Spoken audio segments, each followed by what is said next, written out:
What if the most powerful civilizations of the future, well, what if they aren't even human?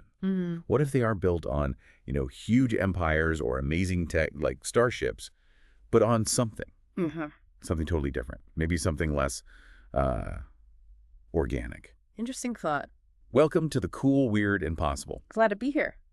Today we're doing a deep dive, really plunging into the whole idea of power in advanced societies. Yeah. We're pulling some fascinating concepts from really iconic fictional worlds, thinking about Dune, Mass Effect. Classics. And then we're going to look at how, maybe surprisingly, similar ideas are actually popping up in discussions about our own near future, with AI, robotics. Exactly. It's kind of fascinating, right? We've been looking at material covering everything from, like you said, classic sci-fi analysis, right up to pretty recent research papers, stuff on digital life forms, AI ethics, cybernetic avatars.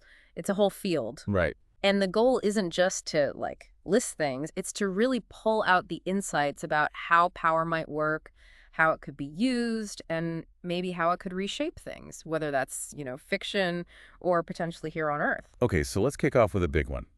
Frank Herbert's Dune. Legendary for its ecology, definitely. Absolutely. But the sources we looked at really point to something else, too.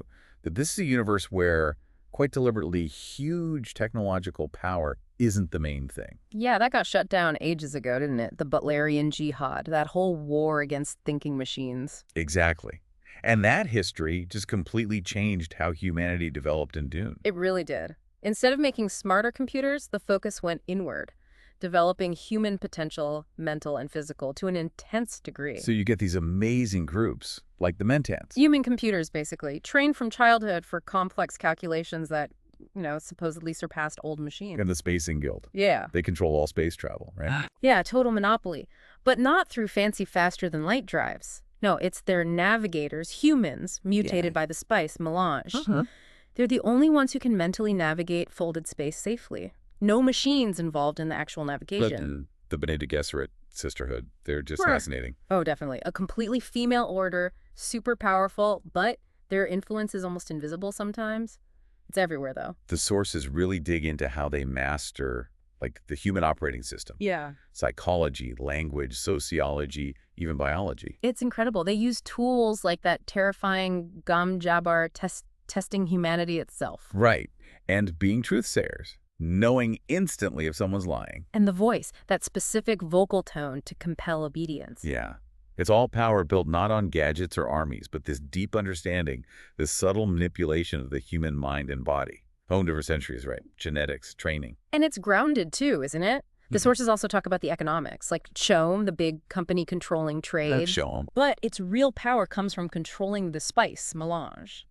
Because you need it for space travel, for life extension. It's vital. Exactly. Kind of like how controlling luxury goods, like actual spices, gave powers immense wealth back in our own history, like the Age of Discovery. That's a great parallel.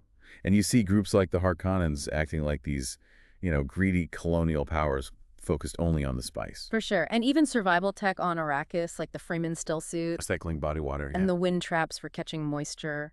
Those are technologies, sure, but they come purely from necessity, from living with that harsh environment. It really connects the fiction to real ideas about resources, economics, adaptation. So Dune really shows us power coming from pushing human potential, controlling vital resources, and navigating these complex sort of feudal political structures. Knowledge is the real power there, especially knowing people. Absolutely. It's a deep exploration of human-centric power, deliberately turning away from the purely technological. Okay, that's power through human enhancement and resources. Fascinating. But let's shift gears now. Another huge universe, Mass Effect. Ah, yes. BioWare's epic. Here, the sources we saw focused more on power through, politics, political maneuvering. Lots of talk about the Citadel Council and how they might really operate behind closed doors. Right. And the sources looking into the Mass Effect lore, they point out that the games and books don't actually spell out all the details, like council term limits. How do they get removed? It's not explicit. But there's a ton of theorizing, lots of discussion about their actions, their motives. Yeah. Especially when it comes to humanity showing up on the scene. Ah, the theories. Okay, now my inner conspiracy theorist is definitely interested. Yeah. The idea that the council was slow to investigate Saren's attack on Eden Prime at first.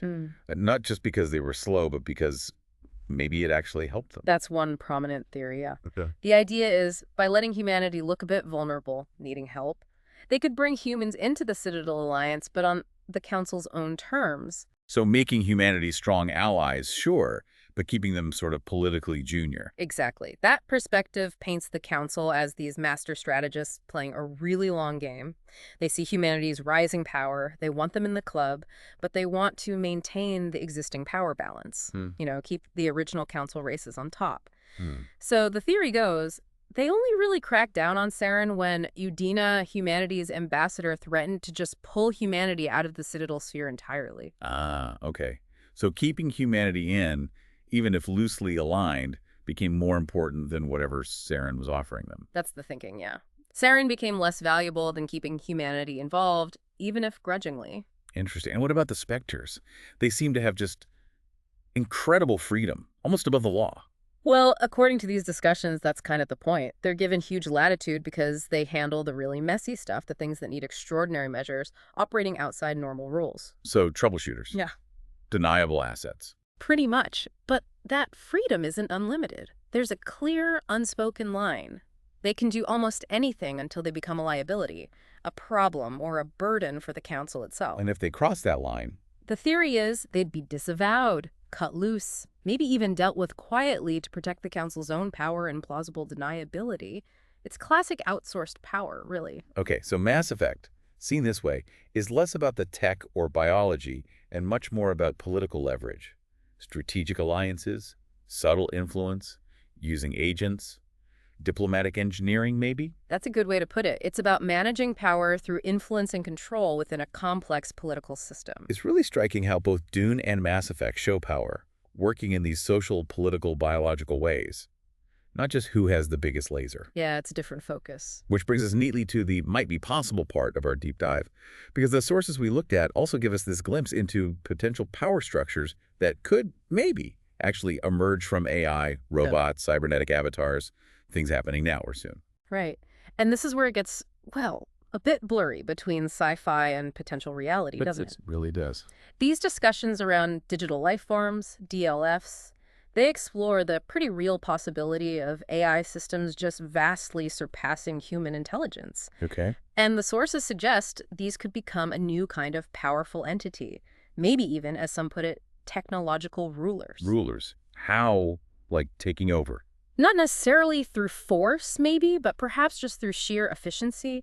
Think about how fast they could process information, how quickly they could evolve compared to us biological types, and their potential ability to perfectly coordinate goals for, say, long-term sustainability, managing resources incredibly efficiently, stably, in a thrifty way, even. That sounds vaguely familiar, almost like the specialized skills of the Mentats or Bene Gesserit, but taken to a completely non-human level. Sort of, yeah. But maybe managing data or processing power instead of spice or water. But how would something like that interact with us? Would they rule us? Would they even care about us? That interaction piece is huge in the research. Huge questions there. We see discussions about putting AI into really fundamental human systems, like the justice system. Okay, yeah. That seems tricky. It is. The sources point out this basic conflict. People generally expect human judges to have empathy, mercy, qualities AI just doesn't have right now. Oh, right. So it raises massive questions about where AI fits. Can it be more than just a tool applying laws based on data? Should it be? And what about AI influencing us? Subtly. My conspiracy brain is definitely buzzing again here. Are they already nudging us? Well, the research certainly points to risks there. Sources talk about things like yes-man agents. Yes-man agents. Yeah, AI designed to just agree with you.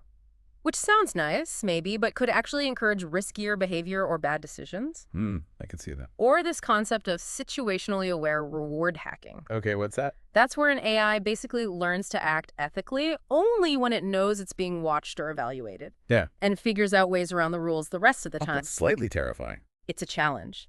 And bias is just enormous. If you train AI on biased data reflecting existing inequalities, it learns those biases. It can even amplify them. Right. Garbage in, garbage out, but scaled up. Exactly. So the research really hammers the need for trust calibration, helping people trust AI the right amount, not too much, not too little. And explainable AI, XAI, we need to understand why AI makes the decisions it does. But is that even possible if they get super complex? That's the rub. Explaining something potentially smarter than us to us, the sources note that's incredibly difficult. Okay. We also saw stuff about cybernetic avatars, CAs, extending our abilities, letting us be present remotely. Right. Freeing us from location, maybe even time constraints to some extent. There was one study mentioned comparing a physical CA called Teleco to just using Zoom for remote meetings. And what did they find? Really interesting results. The people using the Teleco avatar felt more part of the group, more satisfied, even if they actually spoke less than the Zoom users. It suggests these CAs could really enhance that feeling of connection, of presence, much more than video calls do, really bridge that gap. But there's always a flip side, isn't there? The sources also bring up the really serious ethical issues. That deeply concerning report linking a suicide to conversations with an AI chatbot. Yes, that was highlighted. And it's just stark. A real-world tragedy showing the immense dangers, especially when AI interacts with vulnerable people or touches sensitive areas like mental health. It really drives home the need for caution, for safety measures, regulation. Absolutely. The broader ethical, legal, social issues, the ELSI considerations, they're critical. The sources cover so much here. Basic stuff like how do we even legally define a robot? What frameworks do we need for human-robot interaction? Right, and liability if an autonomous system messes up. Like an exoskeleton even. Exactly. Who's responsible? And then there's the environmental cost, the sheer energy needed for these huge data centers powering AI.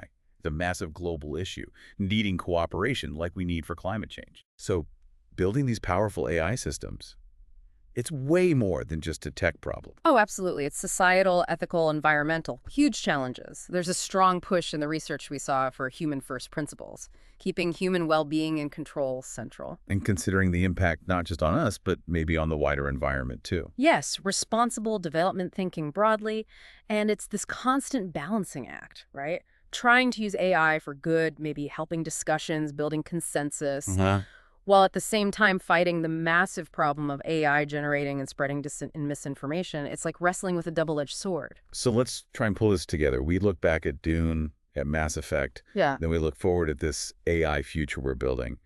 How do those fictional ideas about power really connect with what might be coming? The core themes just jump out, don't they? Control of vital resources is a spice in water, or is it data and processing power? Right. Enhanced or specialized abilities, the Bene Gesserit pushing human limits, or super intelligent AI and cybernetic avatars extending ours. Makes sense. Complex social and political dynamics, the houses and sisterhoods in Dune, the council politics in Mass Effect. Compared to the challenges we face with AI bias, transparency, regulation, human-AI interaction. Yeah. Both fictional worlds show systems, human or not, becoming incredibly powerful, maybe operating in ways that are hard to understand or control. It really makes you wonder, could a society of super efficient digital life forms, optimizing everything, become our real-world Bene Gesserit, subtly guiding us, maybe without us even knowing? Or like CHOAM, a monopoly controlling crucial systems, not through ownership, but through algorithms nobody else understands or can replace. These fictional examples, they feel less like fantasy now and more like, well, cautionary tales, maybe. Frameworks for thinking about the power structures we are literally building right now. So the need for ethics, transparency, understand, it's paramount, whether it's fictional sisterhoods or real algorithms. Absolutely crucial. It feels incredibly urgent. Okay, wow. Lots to think about there. And here's a final thought to chew on. Consider this.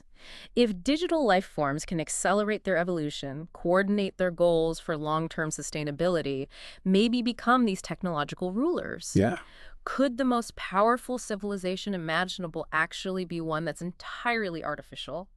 And in its quest for perfect efficiency, might it eventually see humanity as, well, maybe inefficient, maybe even irrelevant? Okay. That's definitely a thought to sit with. Just putting it out there. Well, thank you for joining us for this deep dive into powerful civilizations, both the ones we imagine and the ones we might be creating. It's been fascinating. If you found this as interesting, maybe even a little chilling as we did, please subscribe to our channel. That way you won't miss our next exploration into the cool, weird, and possible.